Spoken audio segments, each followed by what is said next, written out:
Okay, hello. Top of the afternoon to you. This is Hippie Dippie Radio that you're listening to, and I'm your host, Emily, and today I've got some special guests in. I've got Krista, Marina, and her band in today to play some tunes for you and tell you a little bit about what she's got going on. So they're going to play a couple songs for you, a couple originals, and yeah, take it away. All right.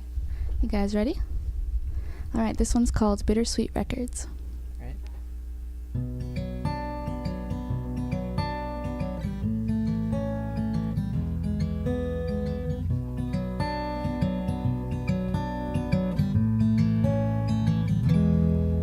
Every breath that I take, I'm reminded of you, 'cause every second away is too long without you. 1, 2, 3, 4, time goes by. Seconds, days, and months without you by my side. They say the first is the worst and that it gets better. Well, first, second, third, and this ain't easier. 'Cause when the love is real, don't matter how many you've had. No love is the same and it all makes me mad. My mind is running and my heart's racing. Head versus heart, what's new? A typical thing. Not gonna lie, I often drive by the places we'd go, just to see if you're there like we used to be, who you is, so I know. But a broken heart brings out bitter words, and all these memories will just be bittersweet records. Bittersweet records.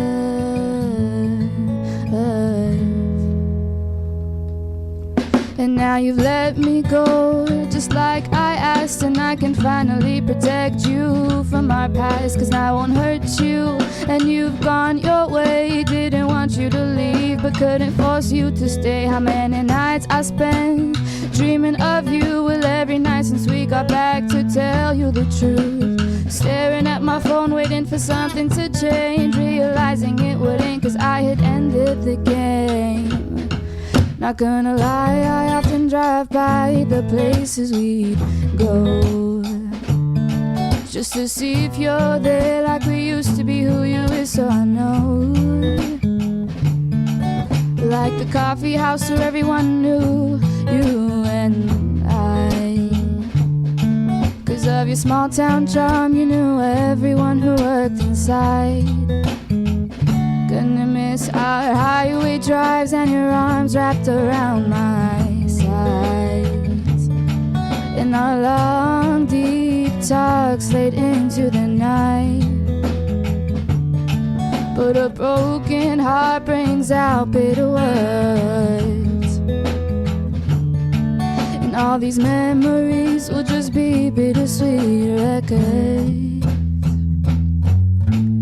You were so good to me, then things got rough. I caused you pain and the guilt ate me up. You never believed I could hurt you, though I knew I could.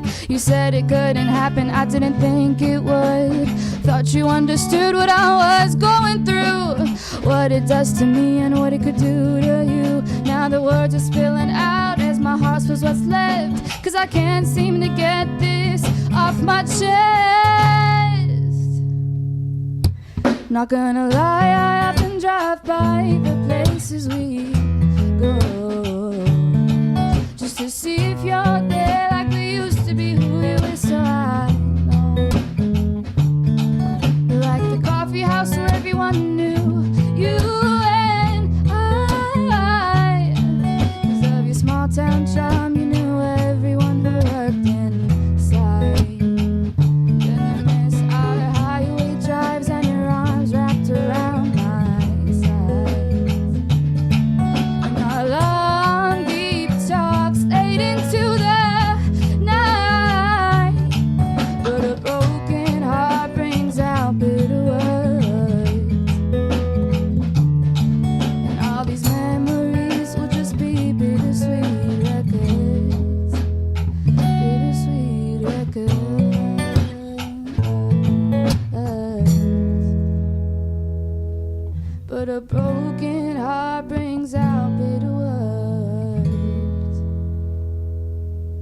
and all these memories will just be bittersweet records. Bittersweet records.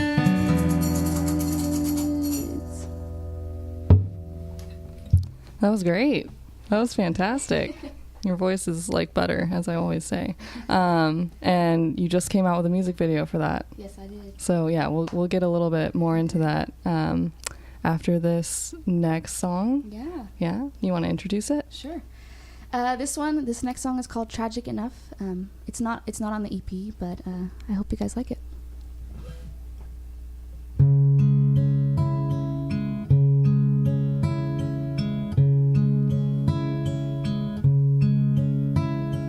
Blasting the music to drain out my thoughts, 'cause I'm drained from this stuff, from the pain this has caused.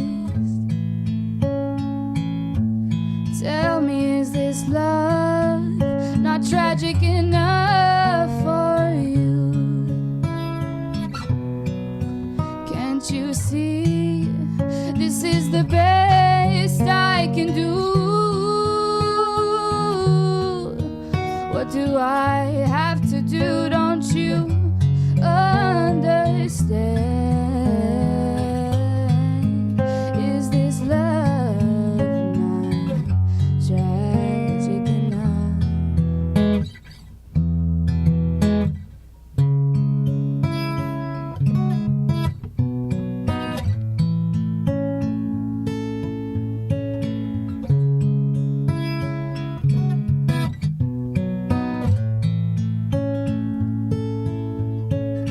Can't you see that hurting you hurts me? In my dreams I see what we used to be. Tell me, is this love not tragic enough for you? Can't you see this is the best I can do? What do I have to do? Don't you understand? Is this love not tragic enough? And even though I need my heart to feel the love, I'd rather go blind, I'd rather be numb. Is this love not tragic enough for you? Can't you see this is the best I can do? What do I have to do? Don't you understand?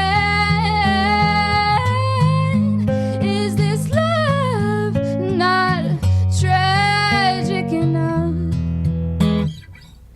Is this love not tragic enough?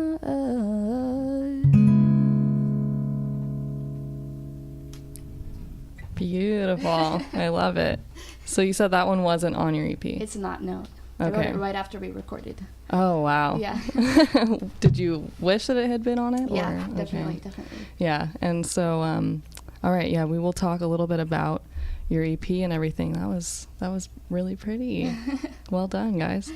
Alrighty, so, yeah, I guess we'll just like start from your EP then. Tell us a little bit about that and kind of your inspiration behind it Sure. and the process. Sure. So I wrote all the songs, I would say around last September. It's funny because I wrote most of the songs in the same period of time. The only song that I'd written previous to that was I Want My Money Back, which was like way before. But, you know, I went through some things that everyone goes through once in a while. And I realized that this group of songs would sound good together because it tells a story when it's, you know, all together. Because one song alone can tell a story, but a group of songs like tells the evolution of a story, you know? Right. So I had this group of songs and we decided to record it because at that point I hadn't had anything released that was my own. So I went into Map Studios in Fullerton And it's funny because I actually recorded the songs at home first, and then I produced them on my own. Like I wrote the drum parts, the bass parts on my own, and then we had the producers on the EP, Mike Wilson, Carson Lewis, and Jimmy Hua, come in and add their own, production flavor to it, which is really cool. Okay. And then we went into the studio for 7 days straight was it last April, I think? And we just recorded it. It was honestly a very organic and natural process. Mm-hmm. Everyone was so like cool to work with. We were always on the same page, and I was honestly on cloud 9, knowing I was waking up every morning knowing I was just going to go into a studio and like create music. Yeah. Like I was on cloud 9. Like that's one of those experiences I know I'll take with me, right, wherever I go. So. Yeah, what a dream. Like really, putting your original, self-written stuff out. That's just incredible. Yeah. Something people dream of. Yeah. And to go into like a professional studio and everything like that, that's awesome. So your writing process, do you normally write, the lyrics first, or do you write the music first, or what's your process? It honestly varies. For me personally, I either write the music first and then come up with lyrics that rhythmically suit the music, or I come up with lyrics and I try to figure out what music suits it. So there isn't like one specific order. Right. Or sometimes like I'll be somewhere like walking around and I think of like one lyric, whether it's a hook or something, and then I'll try to build around that. But there's not very much consistency as far as how it starts. Okay. And like I can like sit down and be like, okay, I'm gonna write a song now, but it's comes so much more naturally when you think of it organically, when you just think of an idea and you're like, okay, where should we go from here, versus sitting down and being like, let's find a good chord progression, Right. Yeah. So it just depends. Okay. So yeah, it depends on the song. Yeah. Very cool. And so in terms of your songwriting and kind of, just being interested in music in general, who are like your biggest influencers and inspirations, I guess? Yeah. That's a hard question for someone who tries to absorb everything, and like I'm one of those people that tries to just listen to everything. But as far as artists who influence my personal style, my songwriting style, my vocal style, I would say like top 3 would be Amy Winehouse, Civil Wars, and Fiona Apple. Okay. Like bluesy but still pop kind of. Yeah, and they're all very soulful, but then they have their own place genre-wise. Right. That's cool. Yeah. And so as far as getting into music, did you have like a vocal coach at a young age, or kind of, what was that story? Well, if you want to like start from the early days. Yeah, from toddler days. Yeah. In elementary school, I always remember like music class was always my favorite class. Like that was one class I was always looking forward to. And then when I was around 8 or 9, I started taking piano lessons. And as soon as I learned piano was when I started writing. Okay. Like as soon as I learned to make noises that sounded decent on the piano, was when I immediately started writing.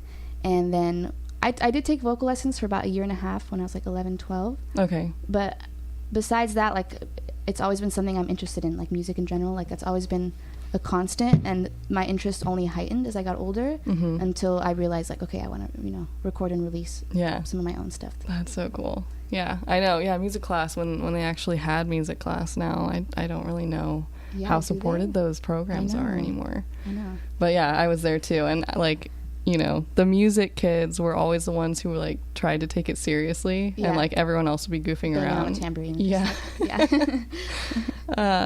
So, and then you were in a music program in high school. Yes, I was. And do you think that helped you and shaped like what you wanted to do post high school in the real world? Absolutely.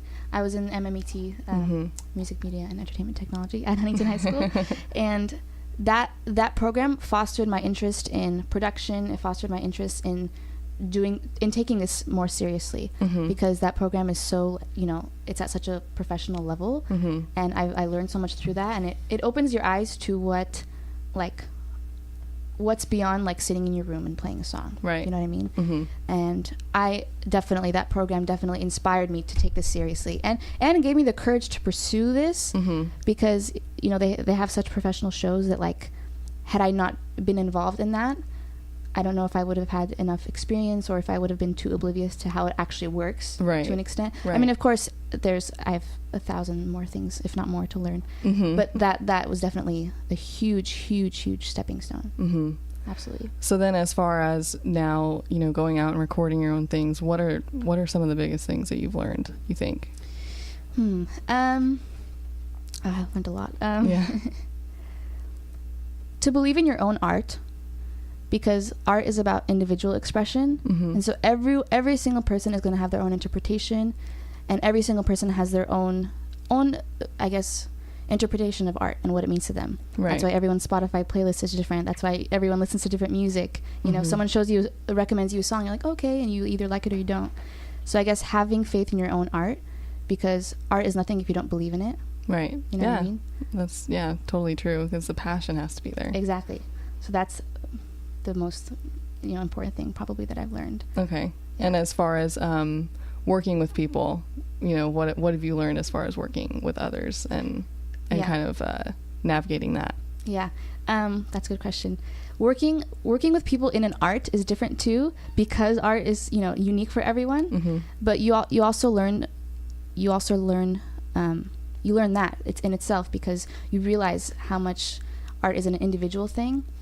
And for example, like in a band, you have to cater to everyone else in the band, because everyone else has their own vision of that song. Everyone else has their own interpretation and things that they hear in a song. So I've definitely learned a lot about navigating that, and making sure everyone's vision is carried through. That's tough when you have a lot of people playing together, but when you achieve that, you can hear it and you've achieved it, and it's a good feeling. Yeah. And you've somehow managed also to keep, even though you do have different band members, depending on the gig and the time of the season and all that, you've managed to, keep like your style and stay true to your music. And it's almost as if like you can't even really tell that you aren't that band, everywhere you go. So how do you think that you've been able to do that? Well, it also helps that the people who usually play with me are people I know before. So I know them as people and as humans, and I love them as people and as humans, and I respect them as musicians. So having that like previous relationship really helps, because you already have a connection as people. Right. So to try to build that connection as music is easier when you have that connection as people. Whereas if I called a stranger, was like, hey, you want to come play guitar? Like, right. Yeah. I don't know what genre you like. I don't know like what type of person you are, but come join. Right. Like the cork board, like old fashioned, like looking for a guitarist. Yeah, exactly. Very cool. And so you did just release your first music video, and it was for Bittersweet Records. So do you and Cameron want to tell us a little bit about that process and how that came about? Sure. So I did have like sort of a vision for the video initially, and I had a couple ideas for the scenes. Like I had an idea that I wanted one scene to have me sitting down narrating the lyrics, and then I wanted one scene where I was breaking stuff to show the to show like the passion in the song, to show like frustration. And then I didn't have a storyline, and I there was a lot of gaps in like building it, and that's where Cameron came in and really like made it solid and awesome, because I like I said, I didn't have like a solid storyline, like where are we going to take this, and that's where he came in. If you want to talk a little bit about that. Yeah, she came to me with those ideas, this basic structure, and I kind of reeled them in and maybe tried to make it more cohesive and more, like she said, plot based. And so our original idea was to basically, which is still kind of in the video, is kind of these vignettes of different types of items that represent different parts of what she's gone through, or what she is, or what she views other people as, or kind of memories. And we originally were going to have the space we were looking at had separate rooms, and we were going to kind of tailor each room to different vignettes and that type of thing. But budget wise and just ability wise, that fell through. And so we decided, well, what if we just had a blank room and we would cut between scenes that kind of depict that instead. And so it was really interesting, because like she said, we love collaborating, I love collaborating, and so when she came to me with this idea, it was really interesting to try to take what she gave me and turn it into what it came out to be. And there's a lot of iterations that went through, a lot of compromises, but ultimately I think it was just for the benefit of the video as a whole. So yeah. Cool. Yeah, so we rented out a space in LA and drove up there. it was actually like, it was a very fun experience. Like I knew it was gonna be fun, but I didn't realize how much fun I would have. Yeah, just to kind of do something a little bit different. Yeah, that you're not so used to. Yeah, maybe going a little bit out of your comfort zone. Yeah. So what was the space? Where was it at exactly? It was near the Fashion District. It was actually right across from the street that my dad used to have an office in. So like I texted him like, "Hey, I'm on 9th Street. This is Fashion District." And he's like, "Oh, no way. Is the so and so shop right there?" I'm like, "Yeah, I'm looking right at it." So that was kind of funny. But so it was somewhere there. It was basically like you rent it out. Yeah. Would you find it on like an Airbnb, but for like? I feel like or like for like project spaces or something like that. Yeah, I found it on like a website to rent out spaces. Okay. And it was tough finding one because LA is so expensive too. Yeah. So I found one in my budget, and the room, it was just like one giant room. Like I cement feel floors, like this big is windows. where Matt Davis's sister had like a pop-up. It's art. basically Was it's essentially the same thing where it's just a warehouse type place with white walls, concrete floors, unlimited power, that type, great air conditioning. Good. And so it was kind of basically plus. just a project space. LA has a lot of those, and so Krista found one that she liked, and then she sent me photos, and I go, all right, we can work with this, and then that's where we went from there. Yeah. Right on. The guy was super interesting. His desk was made of mannequin legs and glass. Classic LA, I guess. But I remember the breaking stuff scene because Chris was like, I really want to break stuff.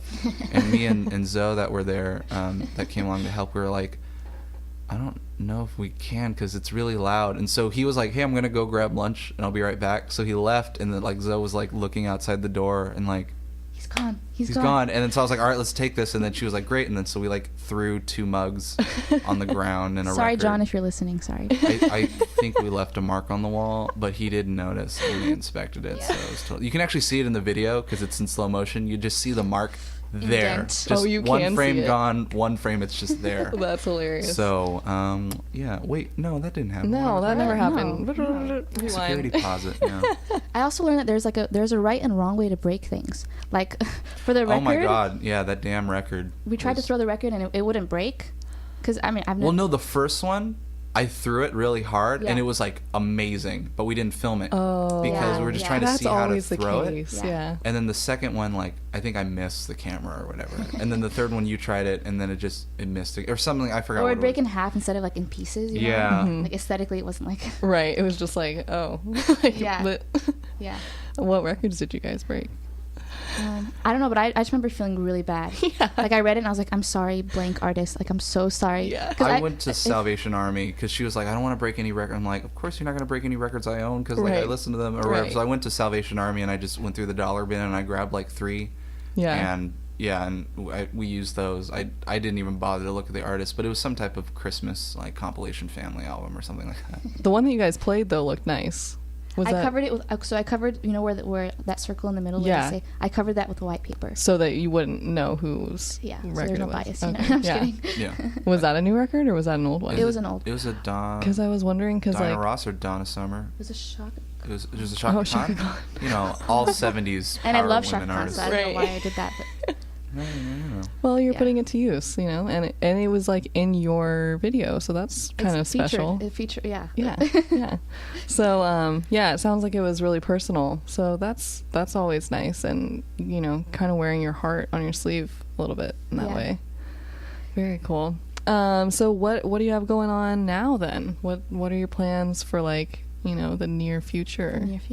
Well, I'm planning a show in December, probably like second half of December, and then I've been writing a lot lately. There was a time where I wasn't, but I've been writing a lot lately, so I'm hoping to kind of narrow it down and start to like choose maybe a single for maybe next summer, hopefully. Okay. And then for upcoming shows in the spring, I'm trying to make a trip up to San Francisco actually. Oh, to fun. play maybe up there around Berkeley. Oh, nice. And then also working on getting more merch because all I have is CDs right now. Okay. So maybe some T-shirts or something. Yeah. Nice. So we'll see. So do you play gigs like on a regular basis, or like is this like a job for you, or kind of what does that look like for you?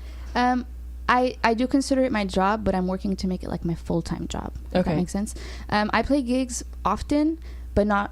I try to play at least like a couple times a month. There are times where I'll like take a break to like keep writing and things like that to make sure I'm releasing new stuff. Right. Because I haven't released any new music, but like I'll try to play new stuff at shows Mm-hmm. to keep, change it up. Yeah, right. So yeah, that's my ultimate goal, is to make this my absolute full-time job. Okay. Wake up in the morning, do this till I go to sleep. Yeah.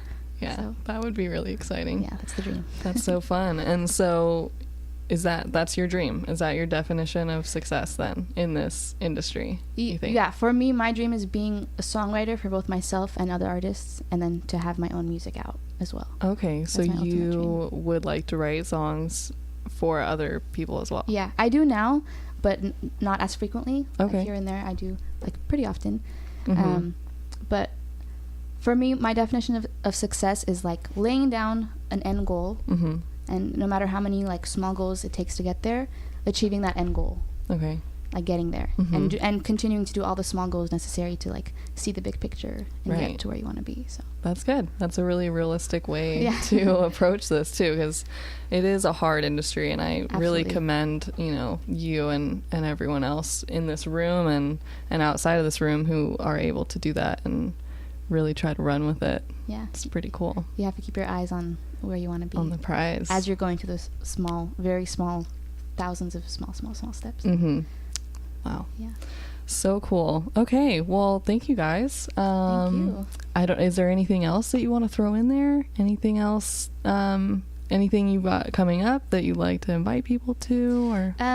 Like I said, I'm gonna have a show up in December. Mhm. So if you guys want to keep tabs, there's no specific date yet, but Mhm. if you guys want to keep tabs, I'm on Instagram, Facebook, Twitter, all that good stuff. Yeah. Snapchat, Krista Marina, Snapchat. That's right. Snapchat, SoundCloud, Spotify. Spotify, iTunes. What other apps are there? Apple Music. Yeah. Just kind of every place and everywhere. Yeah. Good. Oh, we've got Atreyu.